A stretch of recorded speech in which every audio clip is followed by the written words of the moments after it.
Shalom, saudara-saudara. Renungan hari ini diambil dari Yohanes pasal 19 ayat yang ke-30. Yohanes 19 ayat yang ke-30 berbunyi seperti ini. Sesudah Yesus meminum air anggur asam itu, berkatalah ia, sudah selesai. Lalu ia menundukkan kepalanya dan menyerahkan nyawanya. Saya ulangi, Yesus berkata, sudah selesai. Lalu ia menundukkan kepalanya dan menyerahkan nyawanya. Mungkin saudara pernah mendengar ada seorang anak berkata kepada ibunya, "Bu, pekerjaan rumahku sudah selesai. Tugas-tugas dari sekolah sudah selesai. Boleh enggak aku sekarang pergi bermain?" Ibunya bilang, "Baiklah." Atau mungkin saudara pernah mendengar juga bahwa seorang ibu berkata demikian,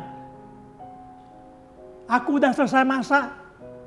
Ayo semua kumpul, kita makan bersama." Selesai memasak.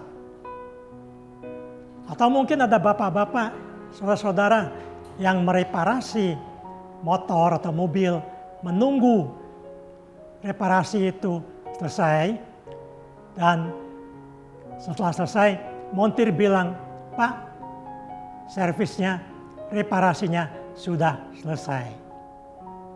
Saudara, pekerjaan sudah selesai. Yesus bilang, sudah selesai. Yesus sudah selesai dari pekerjaan apa? Saudara, Yesus juga mengatakan sudah selesai tatkala dia di kayu salib. Ya, dia berkata sudah selesai. Saudara-saudara, Yesus selesai dari pekerjaan penyelamatan kita, dari misi keselamatan. Yesus datang dari surga menjadi manusia untuk melaksanakan karya keselamatan. Yesus berkata dicatat di Matius pasal 4 ayat yang ke-23 berbunyi seperti ini. Yesus pun berkeliling di seluruh Galilea. Ia mengajar dalam rumah-rumah ibadat dan memberitakan Injil kerajaan Allah serta melenyapkan segala penyakit dan kelemahan. Yesus datang kemudian memberitakan Injil tentang keselamatan. Dialah Tuhan yang menyelamatkan manusia. Selain itu Yesus juga mengajar supaya orang-orang tahu kebenaran, karena dia adalah jalan, kebenaran, dan hidup. Selain itu Yesus punya kuasa untuk menyembuhkan orang-orang sakit. Itu semuanya saudara Yesus lakukan dalam rangka menyelamatkan kita. Itu semua dia lakukan karena dia mengasihi kita, dan puncak daripada keselamatan yang dia kerjakan itu ialah sampai di kayu salib. Dalam penderitaan dia yang luar biasa itu, tangan terluka, kaki terluka, tergantung, menahan sakit, menahan haus, Yesus akhirnya berkata, sudah selesai. Artinya pekerjaanku dalam rangka keselamatan sudah selesai. Saudara-saudara, kita bersyukur Yesus bersedia menanggung dosa-dosa kita di kayu salib.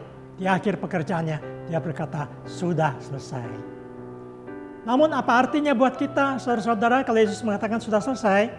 Berarti kita karena anugerah Tuhan sudah diberi pengampunan. Oleh anugerah Tuhan kita diberikan hidup baru dan disebut sebagai anak-anak Allah di Yohanes pasal 1. Karena itu sebagai orang yang sudah dibenarkan, diperdamaikan dengan Tuhan, dibebaskan daripada hukuman dosa, mari tatkala kita hidup dalam hidup baru sebagai anak-anak Allah, kita bersyukur kepada Tuhan. Dan untuk itulah saudara, orang yang sudah dibenarkan, kita menjalankan ajaran Yesus. Sehingga kita hidup di dalam kebenarannya yang ia perjuangkan untuk kita agar kita dibenarkan. Kita hidup dalam kebenaran, menjadi orang benar dan memuliakan Tuhan. Saudara, Yesus bilang sudah selesai. demi saudara dan saya. Anugerah yang luar biasa. Kita bersyukur kepadanya. Amin. Saudara, mari kita berdoa. Ya Allah Bapa, kami bersyukur untuk kasih-Mu melalui Yesus Kristus kepada kami. Menanggung dosa-dosa kami, menggantikan kami akan hukuman kami di kayu salib. Sehingga kami mendapat hidup baru, mendapat keselamatan. Itu semua kasih karunia Tuhan. Kami bersyukur. Kami mohon Roh Kudus mencerahkan hati kami, agar kami senantiasa hidup di dalam menjalankan kebenaran ajaran Yesus. Karena kami orang yang sudah Yesus benarkan di hadapan Tuhan. Demikian kami berdoa dalam nama Tuhan Yesus Kristus. Amin.